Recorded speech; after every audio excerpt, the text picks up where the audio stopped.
اعوذ باللہ من الشیطان الرجیم، بسم اللہ الرحمن الرحیم۔ رمضان المبارک کے 18ویں دن کی دعا۔ کتاب بلد الامین میں رسول خدا صلی اللہ علیہ وآلہ وسلم سے روایت ہے،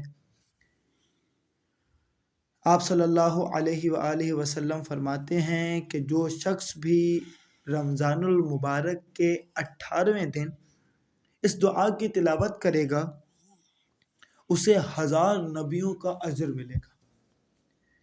بسم اللہ الرحمن الرحیم۔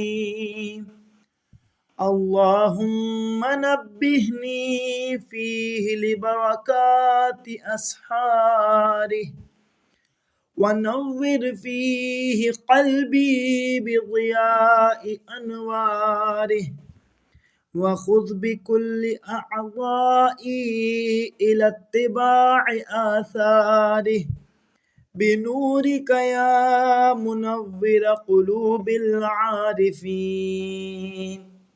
اے معبود، آج کے دن مجھ کو اس مہینے کی سحریوں کی برکتوں سے آگاہ کر، اس میں میرے دل کو اس کی روشنیوں سے چمکا دے اور اس میں میرے اعضاء کو اس ماہ کے احکام پر عمل کرنے کی طرف لگا دے۔